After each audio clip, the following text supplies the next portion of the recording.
So the first thing we're going to be talking about is significant numbers, and there are three things to always keep in mind when you are trying to find significant numbers. One is whole numbers will always be a significant number. Zeros, when it comes to a leading zero, it is never a significant number. If it's in between two whole numbers, it will always be. If it's trailing, only if there's a decimal point. And the last point of significant numbers is that when it's an exact number, it is always a significant number. So if we were to do examples, here in this example, number A, it would definitely be 4, since all of these are whole numbers. Since there's a decimal point here at B, this makes all of these 0 significant. In this case, there's 3 significant numbers. Since there's no decimal points, the only significant numbers are these two, so the answer is 2. In this number, there are 3 significant numbers, since this is a trailing 0 and there's no decimal point, and this one's in between.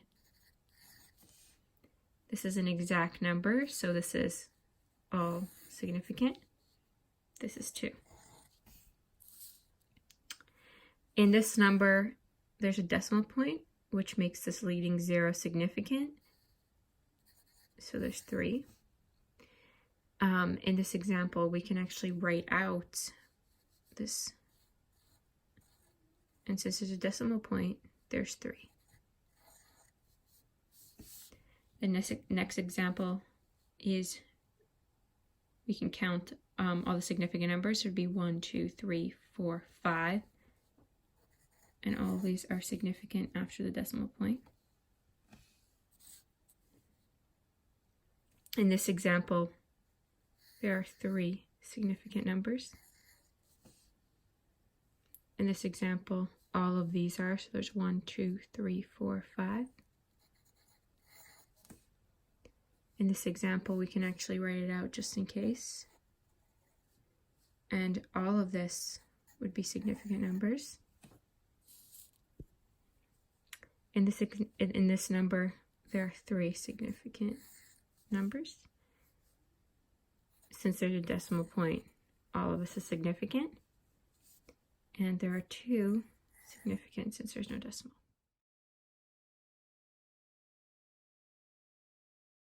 Percentage error. To find a percentage error between two numbers, the first step is to subtract the value. Second step is to divide that number by the exact number and then convert it to a percentage by multiplying by 100. So we can start off with example 1. First step would be to subtract these 2 and divide it by the actual number.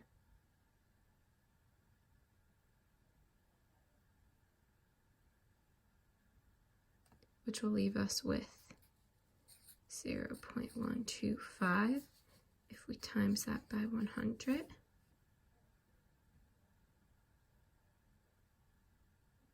we get 12.5%. And that is our answer. The next example, we have to subtract 260 minus 500. To give us negative 240, but we could just do it like the opposite way. We divide that by 500.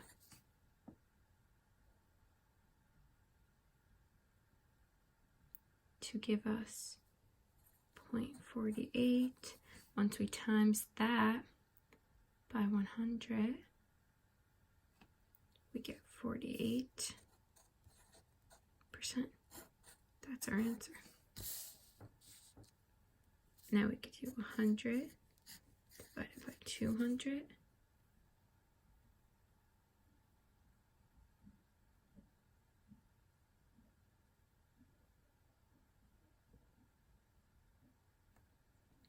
To give us 0.5, we times that by 100, we get 50. And that's our answer. If we do 26, subtract 34, we get 8, over the actual, which is 34. And our answer will be 0.235. And if we times that by 100,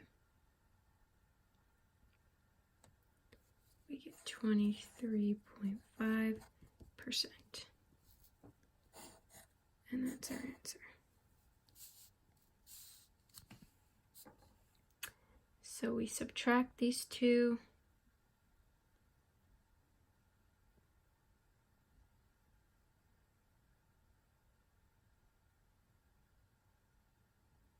To give us a total of 737 over the actual 1,946.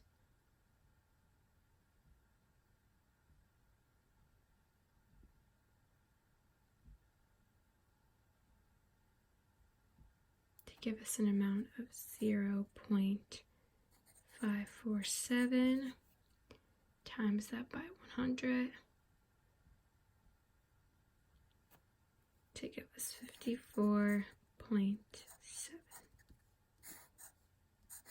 That's our answer. So 16 minus 17, if we manage to get 1 divided by this actual 1, give us 17.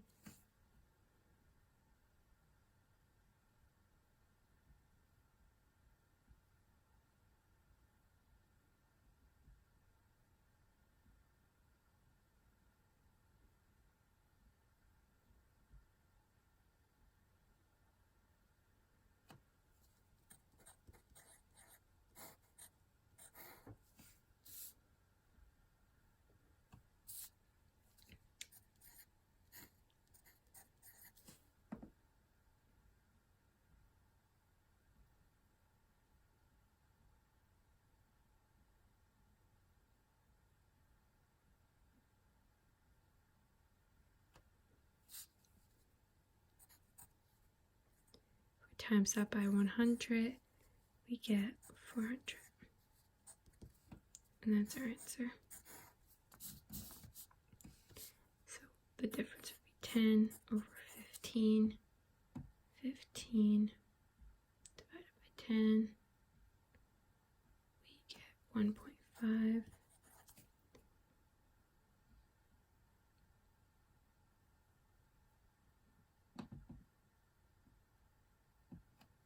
Give us 150. And that's our answer. 452 subtract 341. We get 111. If we times that by 100, we get this number. That's our answer. 720. If we subtract 562, we get 158 over our actual 720.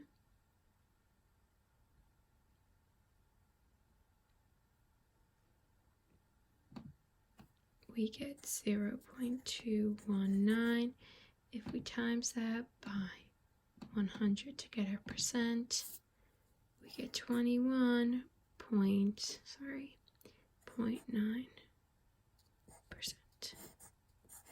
That's our answer.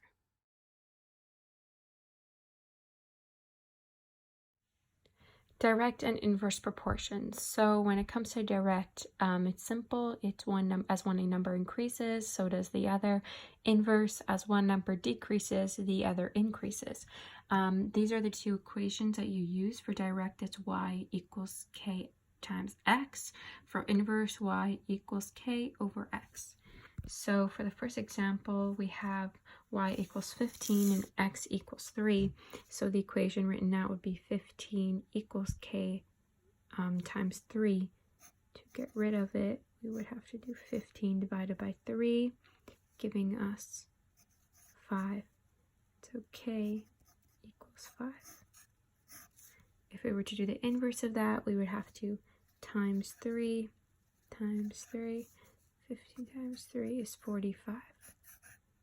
So that's our answer. So y equals 3 and x equals 4. Right now in the direct proportion, 3 equals k times 4. Divide by 4. Divide by 4 to give us 0.75. To do the inverse of that, we would have to times by 4 times by 4 to give us 12. Y equals 20, x equals 5. Same thing. We divide by 5, divided by 5, we get 4. If we were to do the inverse, we would have to times by 5, times that by 5 as well, giving us 100. Y equals 6, x equals 10. So to write that out in the direct, we would divide, and that gives us 0.6. Over here we can times 10 times 10, giving us 60. Y equals 3, x equals 12. We can just divide both by 12s to get rid of it, and our answer would be 0.25 to do the inverse. Our answer would be 36. Y equals 8 and x equals 16.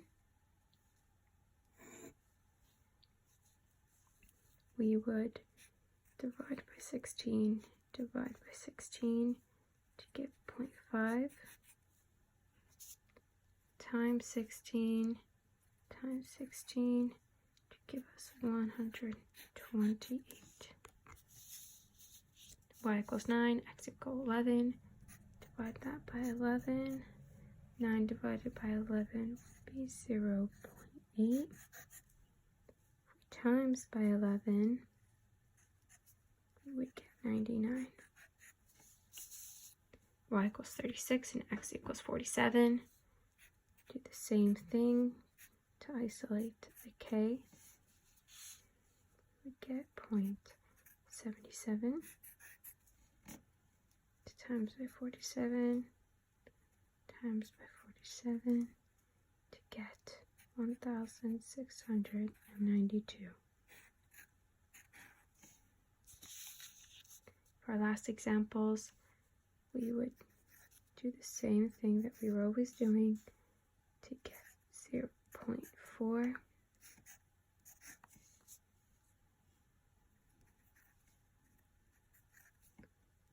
Gives us 10. For the last ones, 23 divided by 16 would give us 1.4.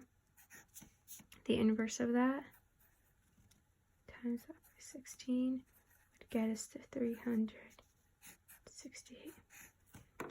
That's how you do it. Density. Actually pretty simple to find since we have the equation density equals mass over volume. All we need to know are the two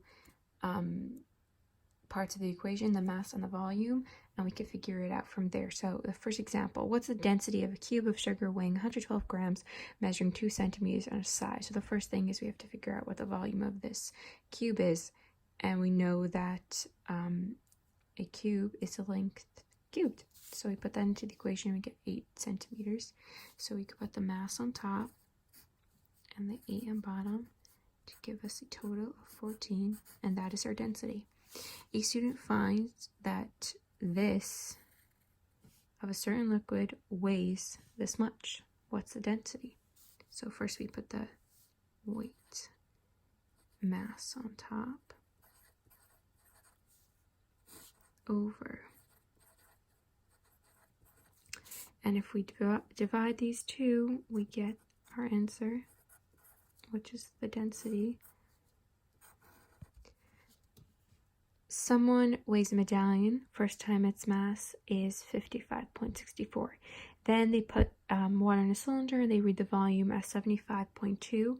Once they put the medallion in, the new volume of the water is 77.8. So we want to find the density. First, we've got to subtract these two numbers, and that will give us 2.6. Now, once we have the new volume, we can use the mass that we know is 55.64 over 2.6, and if we divide that, we get our density.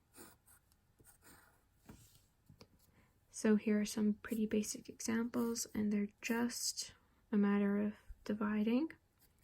For this, we get 1.54. For this, we get 1, 0. And that is how you find density. Unit conversions. First example, how many centimeters are in 3.50 inches given that 1 inch equals 2.54 centimeters? So the common equation that you use for unit conversion is unit given times the wanted versus the given.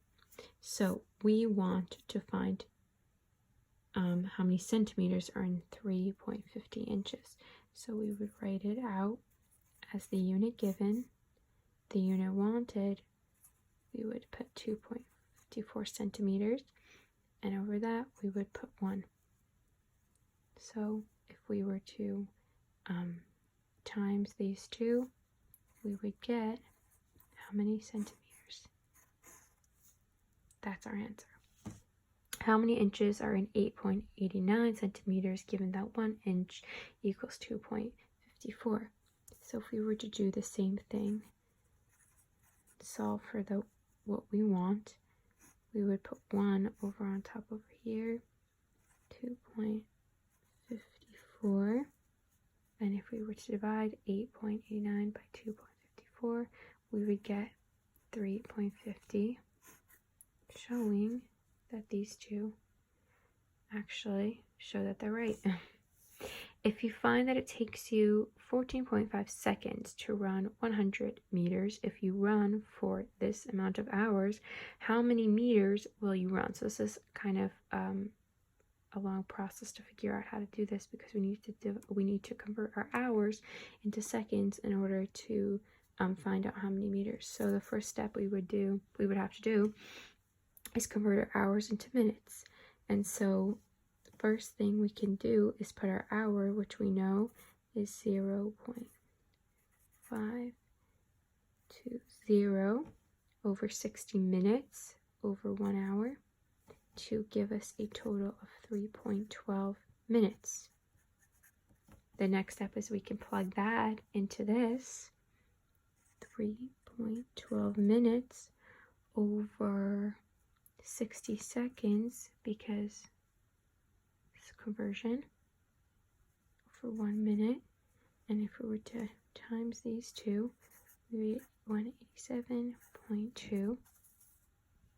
Finally, we have our seconds, and we can do our final conversion and put 187.2 into this over our 100 meters times our 14.5, and if we were to solve for this equation, we would get how many meters we can run.